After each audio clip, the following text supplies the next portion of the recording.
Yo, yo, yo, yo, yo, it's your boy, Eric, aka Young God, coming to you live in the Green Dungeon today, man. Getting into your real raw rugged and like the Breakfast Club say, we got a special guest in the building, but I'm gonna introduce myself, man. Who we got? QM. Hey, man, we got Quentin Miller on the phone, man. For the people that don't know who Quentin Miller is, just tell them a little bit more about yourself, man. I'm a recording artist from Atlanta, Georgia. Hey, man, and we got him here today, man. Like you say, you from Atlanta. I'm from Florida. Been to Atlanta like once, nice place. But I don't know. From what I've been seeing on Instagram, before we get into your music and stuff, what I've been seeing on Instagram from all the people out there, it's a lot of beautiful black women out there, man. Is Atlanta the place to go to for all the black girls, bro? I guess. Yeah. Is, is it? It's a lot of them out there. That's what I be seeing. But how's it growing up? How was it growing up there in Atlanta? It was cool. It was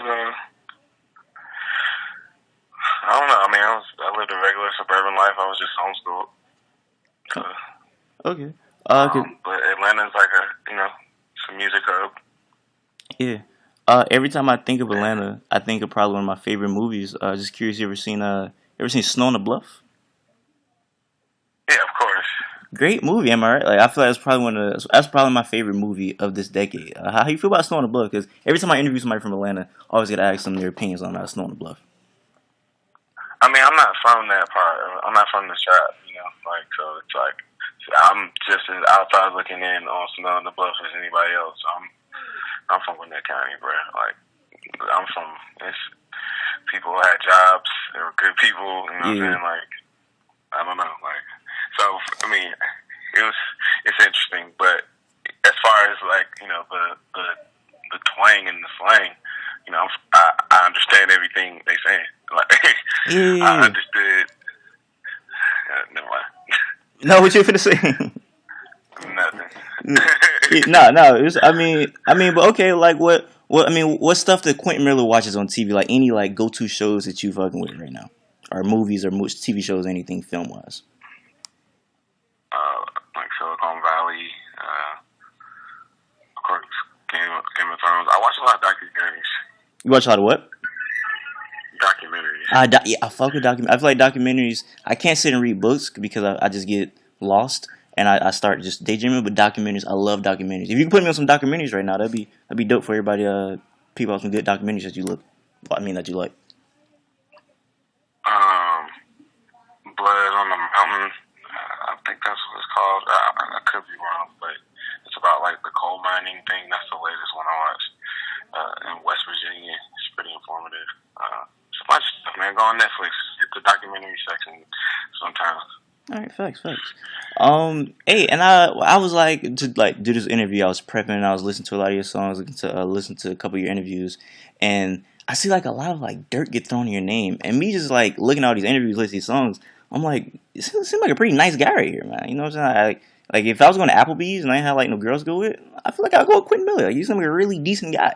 So for the people that just like, I see like a lot of dirt get thrown in your name, a little hear stuff say, what would you say as a person that you would need to work on? Like what do you think your thing as a person that you look at yourself, you're like, I'm not, a fan of this. You know what I'm saying? Like, what would you say you need to work on as a person? I wouldn't talk about that publicly because that's a personal thing. I respect that. Well, you was growing up as a child. What exactly were you listening to music wise? Everything? Yeah. And a little bit, mostly rap, but everything. What did your parents grow up playing? When you were growing up, rather. My mom was like gospel. My dad played old school hip hop.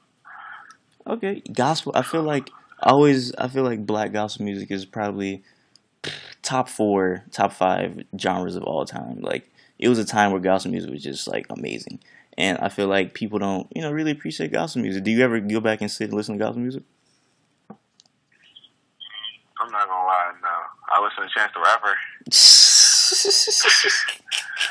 That's pretty gospel. That's as gospel as I can go. I love it. I love the bridge that Chance created, like, I can share those songs with my mom. Yeah. And, you know what I'm saying? Like, it's not many artists I can be like, hey, yo, mom, check this out. This is a cool song. Like so that's dope to me. That's fast.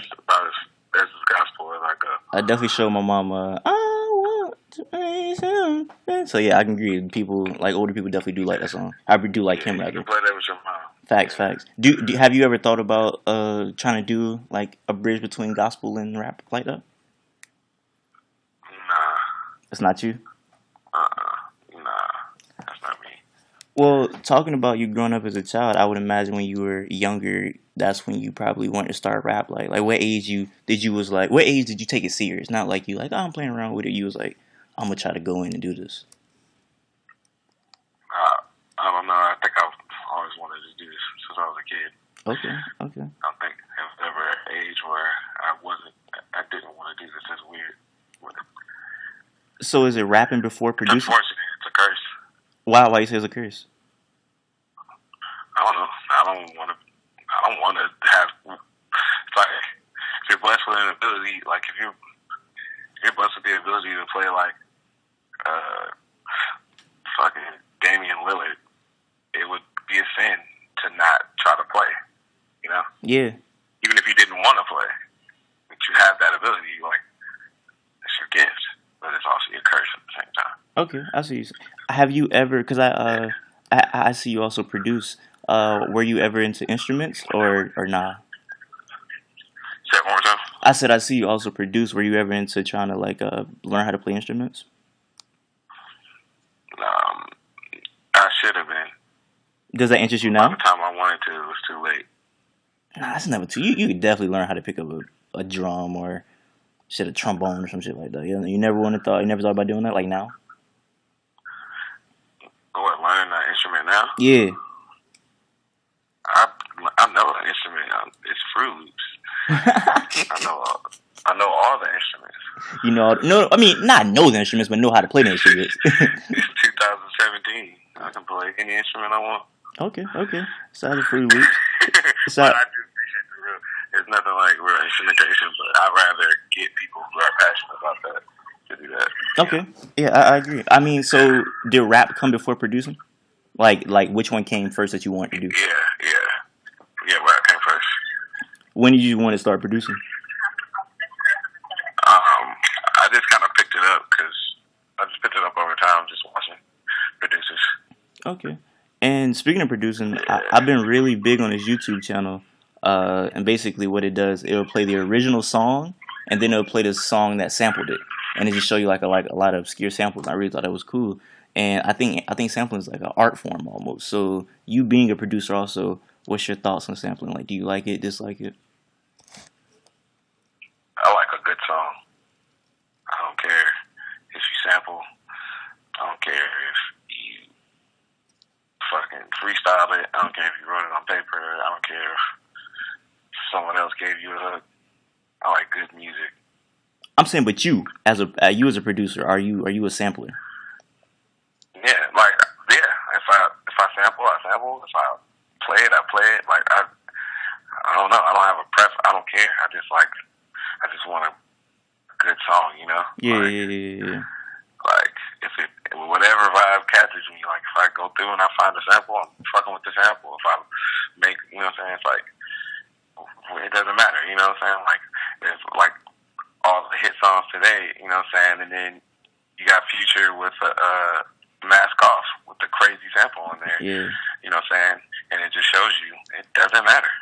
Whether it has a sample, whether it's played, you know what I'm saying, on keys or whatever, it's good music, man.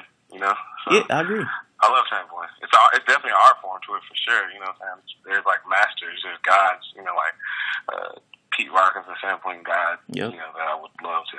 That's one of my bucket list. You know, people to work with. You know, so yeah, man, that's just a good song, man. Like, well, when you bring up Pete Rock, I think of Digging in the Crates, and I always think like I hear some obscure samples. So when you find a sample, have you ever like try to just find something obscure, like go to like a random record shop and dig through crates and stuff like that, or do you just find them as you live life? I don't do that. It just comes across. Okay. Like if if I find it, if I land on it, you know what I'm saying? Like, then I use it, you know? Yeah, yeah. Well, what in fast forward a little bit, coming like a little bit later in your career. What was the moment in your career where you was like, dang, I might be on like, niggas might know who I am. Like, what was that moment where you was like, I might be popping for real? I don't know. I never had that moment. So Hold on a second. yeah,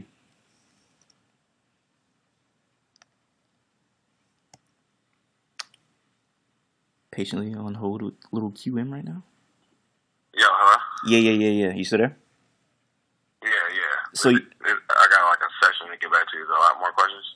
how long you want to keep it going? We can wrap it up soon if you want to. Yeah, I mean, we can ask a few more, but I'm just like, Oh yeah. We keep it going. Yeah, we go straight to the fan question after that. But yeah, you said